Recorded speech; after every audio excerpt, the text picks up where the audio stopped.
Hi, I'm Scott Mackenzie from Barfoot and Thompson. Welcome to my latest video market update where I show you some properties that have resold and how much more for.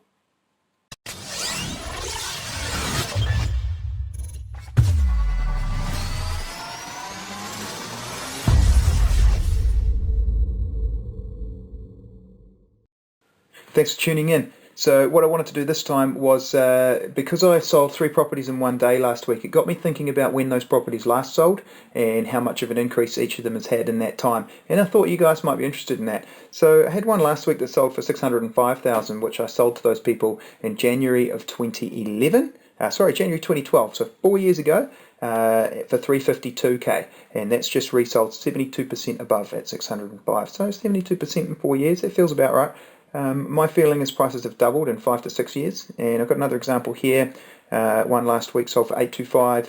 It was bought in 2008 for $386. So just on 8 years ago, and 114% increase. But bear in mind, 2008 to 2000 and late 2010, mid 2011, not much change in the market. Mid 2011 is when things really rocketed away, that first winter then.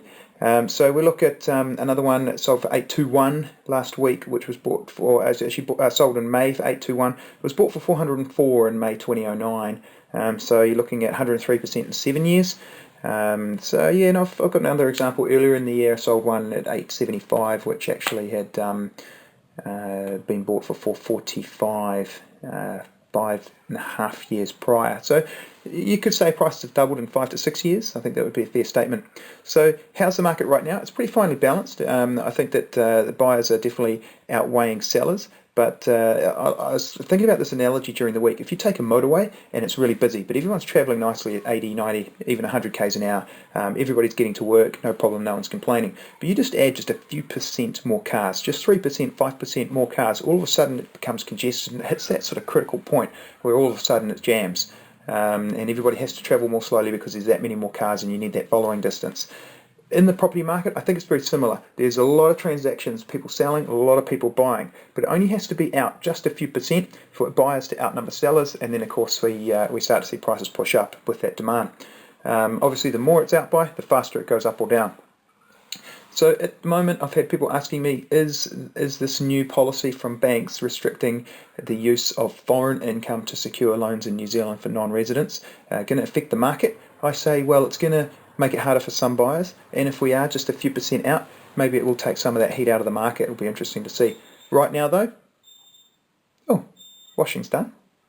What I'll say though is that the market is hot, and as per my last video blog where I predicted that the winter would go crazy, it kind of is. I've got an open home in Monarch, got a property listed in Monarch Ave, 19 groups through one of those open homes, absolutely fantastic, and that's what's happening across the board now. We're really short on listings. Jump online and do the test. Pull down Auckland, North Shore City and one of your favourite suburbs and just see how many properties are available. In Hillcrest last year, when the market was pretty tough right before Christmas, we had over 50 available listings. Right now, 22. And that's a good example of what happens in winter. Not many people sell, so less listings available. The buyers are still there. They don't stop buying because it's winter. Bang. We start to see the prices push up. We see the auction clearance rates improve, and that's certainly happening as well.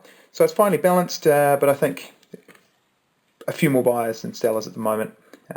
Not too much going to change in the short term, but keep an eye on the Reserve Bank, see if they're going to do anything. But at this stage, they haven't announced anything. So business as usual. Another winter, 5th one in a row where prices are going to jump again. So thanks for watching. Oh, one other thing. Last Friday, I took part in the Barfoot and Thompson Invitational Auctioneers Championships, and I came 3rd in the novice section. It was a pretty frightening experience getting up in front of everyone and having to call an auction. I've learnt a lot about the auction process in terms of how to get my patter going, and I thought I did okay, but it's going to be uploaded on YouTube. I'm not sure if I should tell you that because I think I bumbled my way through a bit of it, but really good experience, and looking forward to having another crack at it next year. So 3rd. Thanks very much for watching. All the best.